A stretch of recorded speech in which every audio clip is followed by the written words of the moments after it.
Derek was doing it again. I watched from my kitchen as he walked slowly around my living room, his phone held up like he was taking photos of the view through the floor-to-ceiling windows. But his camera wasn't pointed at the Seattle skyline. It was angled down, capturing my desk, the filing cabinet in the corner, the framed patents on the wall. My daughter Sarah didn't notice.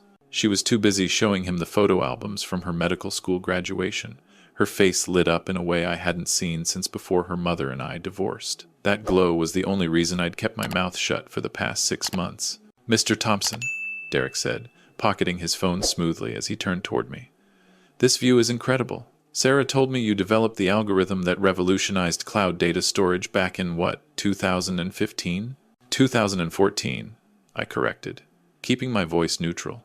Right, 2014. And you exited for... He paused, as if he didn't already know the exact figure. Somewhere north of 200 million? Sarah shot me an apologetic look. We'd always been private about money. The fact that Derek knew these details meant he'd been researching me extensively. "Somewhere around there," I said. "That's incredible," Derek continued, his smile widening. "You know, I've been building something similar in the wellness space. Not tech, exactly, but the same exponential growth model. Sarah probably mentioned my company, Ascend Wellness." I nodded. She'd mentioned it. Multiple times. Derek was supposedly a wellness entrepreneur who ran retreats and coaching programs. The kind of thing that sounded legitimate until you looked closer and realized it was mostly motivational speaking backed by pseudoscience. "I'd love to pick your brain about scaling strategies sometime," Derek said.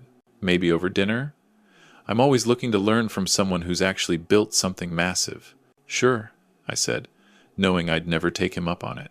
Sarah beamed. She loved when the people in her life got along.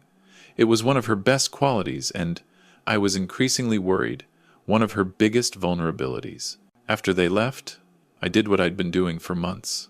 I searched Derek's name online. The results were exactly what you'd expect. A polished website for Ascend Wellness, featuring testimonials from people who'd transformed their lives through his programs. Social media posts showing Derek at various luxury retreats, always surrounded by smiling clients. A TED-style talk on YouTube about breaking free from limiting beliefs. Nothing technically wrong, nothing illegal, just nothing that justified the way he was mapping my home office with his camera phone. The engagement happened fast, too fast. Sarah called me on a Tuesday evening, her voice bright with excitement. "Dad, I need to tell you something." I already knew. The tone gave it away. "Derek proposed," she said. "We're getting married." I gripped my phone tighter. "Congratulations, honey. That's wonderful." "I know it seems quick," she continued, speaking faster now, the way she did when she was nervous about my reaction. "But when you know, right?" "Right," I echoed, though I didn't believe it.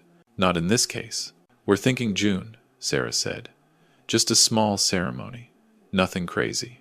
June was 4 months away. "Whatever makes you happy," I told her, because that's what fathers say, even when every instinct is screaming that something is wrong. I hired a private investigator the next day.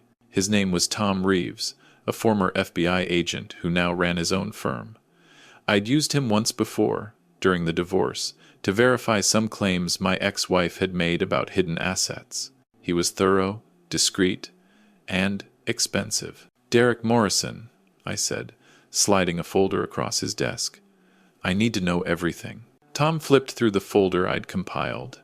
Printouts of Derek's social media, screenshots of his website, notes about his behavior around my home. "What's your concern?" Tom asked. "My daughter's marrying him. And something feels off." Tom nodded slowly. "Gut instinct is worth investigating. Give me 2 weeks." Those 2 weeks were the longest of my life. I had to act normal around Sarah. Had to smile when she brought Derek to my house for dinner. Had to sit through his carefully practiced stories about his wellness journey and his vision for empowering people to live their best lives. Marcus came to one of those dinners. He was a nurse at the hospital where Sarah worked, supposedly one of her closest friends.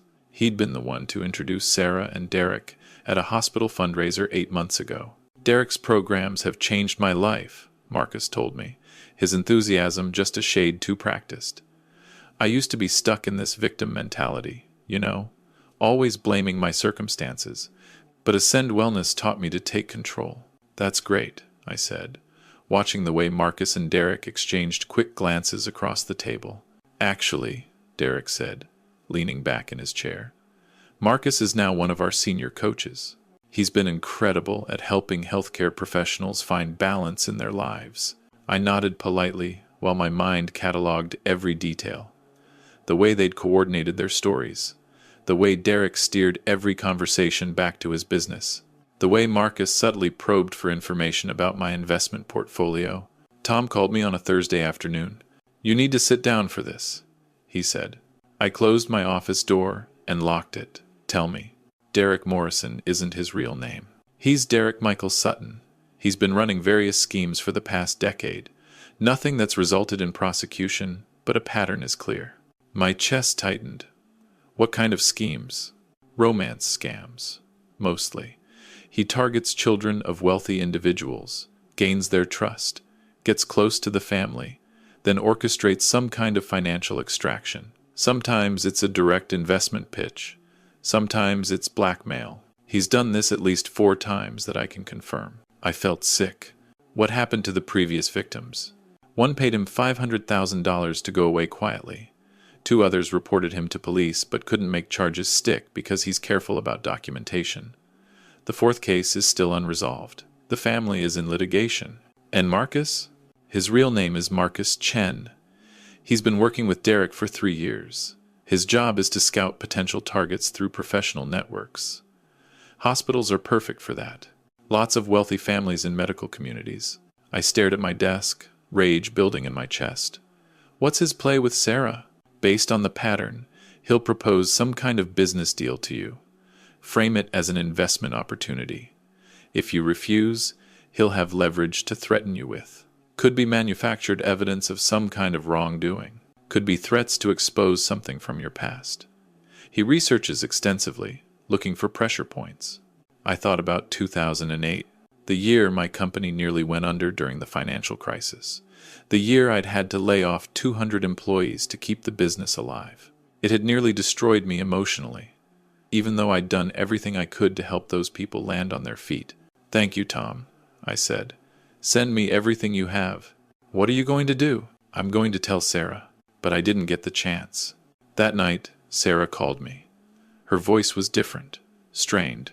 Dad, can we talk? Of course. What's wrong? Nothing's wrong, she said too quickly. Derek has a business proposition for you.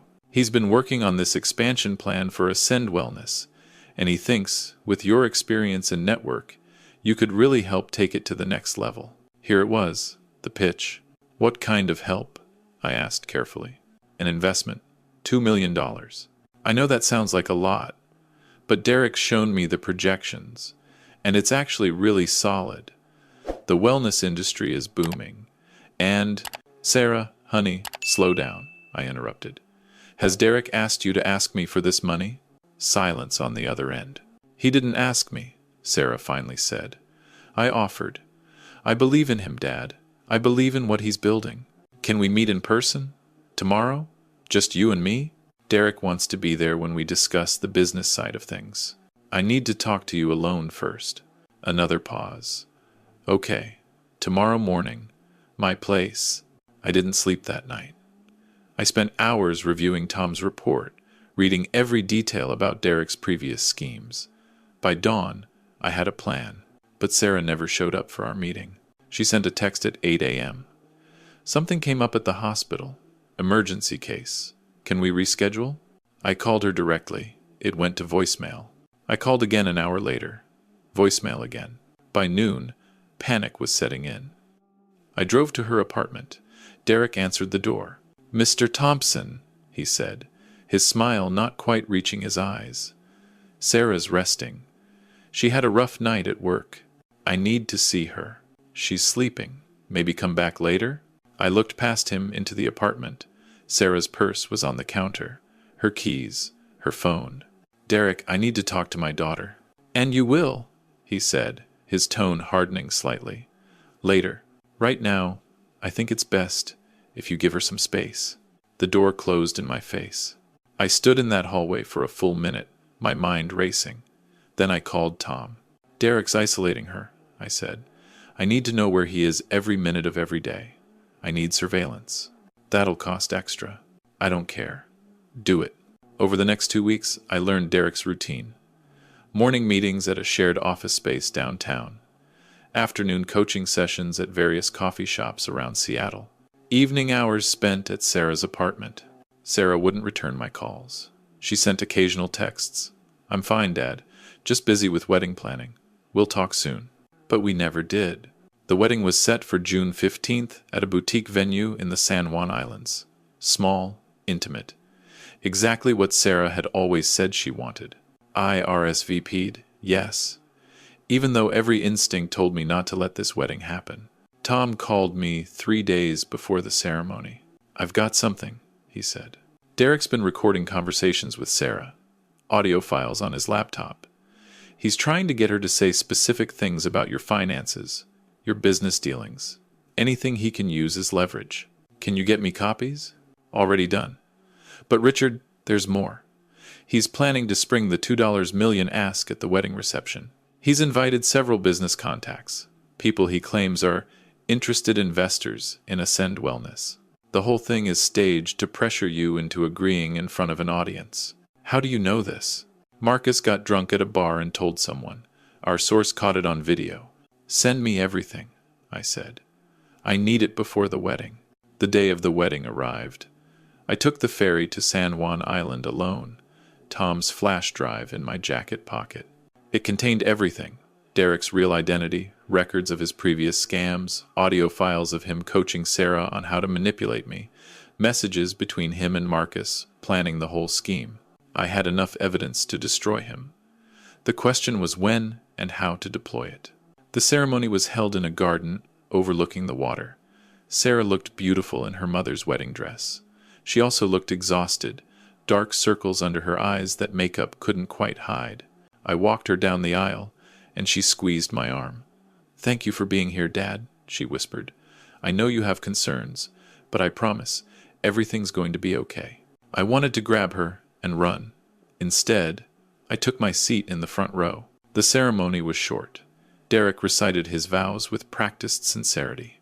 Sarah's voice cracked when she said, "I do." And then we moved to the reception. The venue had set up a beautiful tent with tables overlooking the water. About 60 guests, most of them Sarah's friends and colleagues.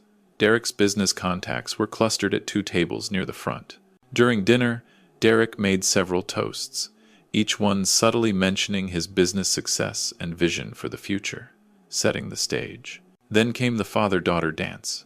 Sarah stepped into my arms, and we swayed to Unforgettable by Nat King Cole, her mother's favorite song. "Are you happy?" I asked quietly. Sarah's smile faltered for just a second. Then she pressed something into my hand, a folded piece of paper. "Don't read it now," she whispered. "After the dance." "Please, Dad." My heart stopped. "Sarah, what's going on?" "Not here," she said, her eyes darting to where Derek was watching us from the head table. "Just trust me." The song ended. Sarah stepped back, forcing a bright smile for the cameras. I pocketed the note and returned to my table. My hands shook as I unfolded the paper under the table. "Dad, Derek wants you to invest $2M in his company. He says if you don't, he'll leak stories about 2008, that you profited from the layoffs, that you abandoned your employees. He has recordings of me talking about your finances that he's edited to sound bad. I tried to break it off 2 weeks ago, when I realized what he was doing. He showed me proof that you've been hiding money from charity organizations, tax fraud, things I knew couldn't be true, but he had documents. He said if I didn't go through with the wedding, he'd send everything to the press and the IRS. I'm scared. He's not who I thought he was. Marcus is part of it too. I don't know what to do. Help me. Sarah." I read the note 3 times, rage building with each pass. Derek had isolated my daughter, manipulated her, backed her into a corner where she felt her only option was to go through with a wedding she didn't want. I looked across the tent to where Derek was chatting with his investors, his hand possessively on Sarah's shoulder as she sat rigid beside him. I had 2 choices. I could make a scene now, call him out publicly, and risk him releasing whatever manufactured evidence he'd created. Or I could play his game and win it. I chose the latter. I stood and walked to the DJ booth, where my toast was scheduled to happen after dinner. Change of plans, I told the DJ. I need you to play a video file from this drive. I handed him Tom's flash drive. Now? He asked. In 5 minutes. After Derek makes his toast. Right on schedule, Derek stood and tapped his champagne glass. The room quieted. I want to thank everyone for being here today, Derek began, his voice carrying that practiced motivational speaker cadence. Today isn't just about Sarah and me starting our lives together. It's about family, about trust, about building something meaningful. He turned to me. Richard, you've been an inspiration. The way you built your company from nothing, the way you've supported Sarah through everything. I hope I can live up to the example you've set. The audience smiled. Derek was good at this. Actually, Derek continued, I wanted to ask you something in front of everyone here. As you know, I've been building Ascend Wellness with the goal of helping people transform their lives. Sarah believes in the mission. And I'm hoping you might too. Here it was, the public pressure play. I'd love for you to come on board as a founding investor, Derek said. Your experience and network could help us reach millions of people who need what we offer. All eyes turned to me. I stood slowly. That's an interesting proposition, Derek. His smile widened. I think we could do amazing things together. Before I answer, I said, I'd like to show everyone something, if that's okay with you. Confusion flickered across Derek's face, but he couldn't refuse without seeming defensive. Of course. I nodded to the DJ. The screen behind the head table flickered to life. This is a video compilation I put together, I said, my voice carrying across the tent. I think it's important that everyone here knows exactly who they're celebrating today. The first image appeared, a mugshot.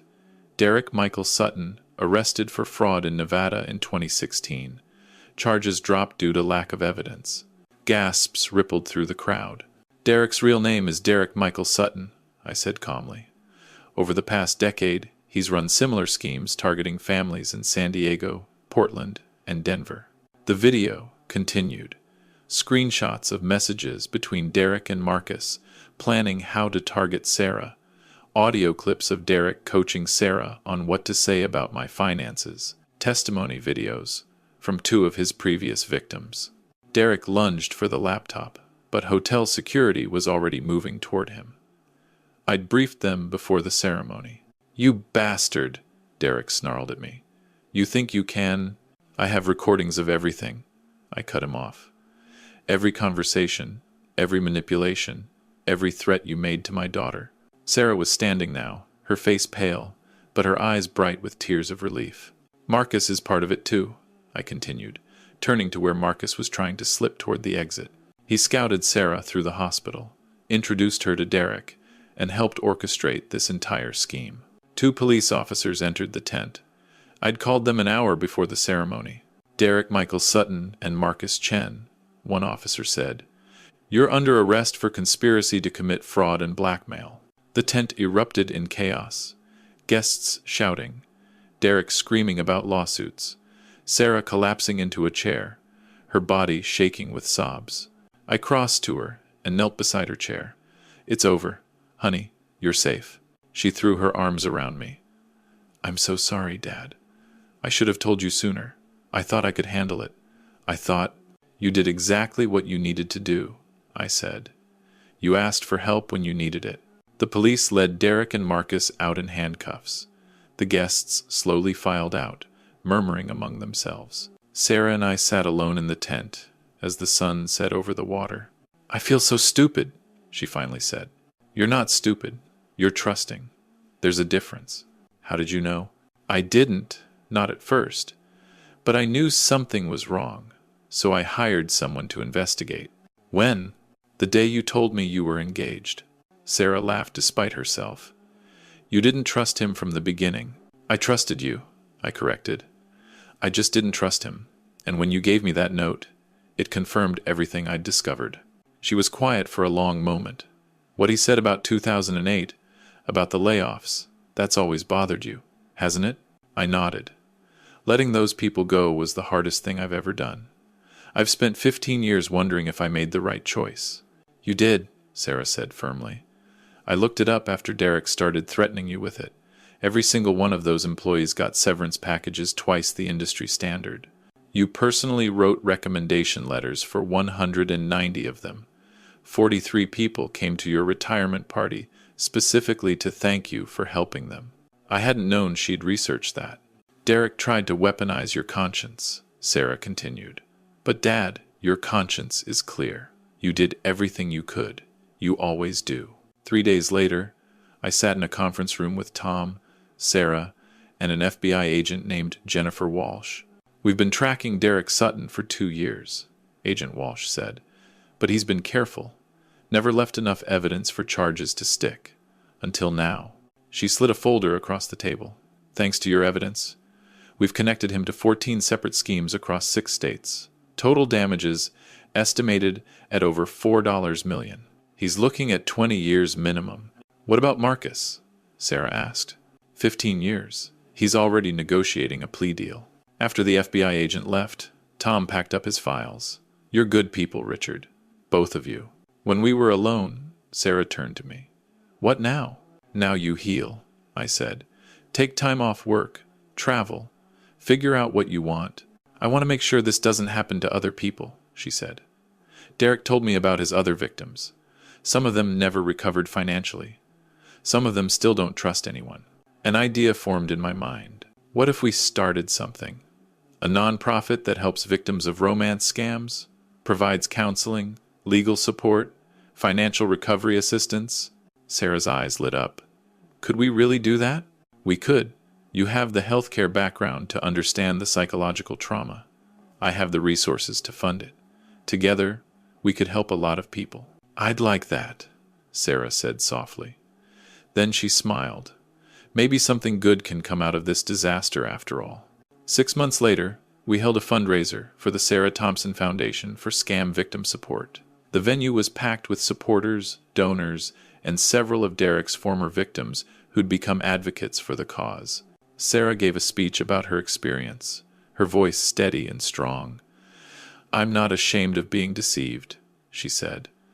These predators are professionals. They study human psychology. They exploit our best qualities, our capacity for trust and love. But we're taking that power back. We're building a community where victims can get help without judgment. The crowd applauded. I watched from the side of the stage, proud of how she'd transformed her trauma into purpose. After the event, we sat in my living room overlooking the Seattle skyline, the same room where I'd first noticed Derek photographing my desk, planning his scheme. Do you think you'll ever trust anyone again? I asked her. Sarah considered the question. I think so, but differently. Derek taught me that trust should be earned slowly, not given freely. And that's okay. That's not being damaged. That's being wise. When did you get so smart? I asked. She smiled. I learned from the best. My phone buzzed with a text from Tom. News just broke. Derek got 18 years. Restitution ordered for all victims. Justice. I showed Sarah the message. She read it and nodded slowly. Good, she said. He can't hurt anyone else now. No, I agreed. He can't. We sat in comfortable silence, watching the city lights flicker on below us. My daughter was safe.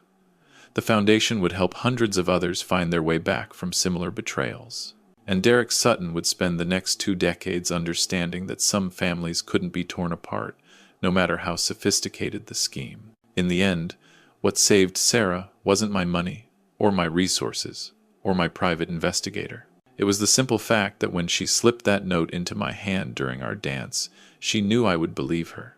She knew I would help her. She knew that no matter what happened, her father would be there. That's the kind of trust that can't be manipulated, or exploited, or destroyed. That's the kind of trust that Derek Sutton never understood. And that's exactly why he lost.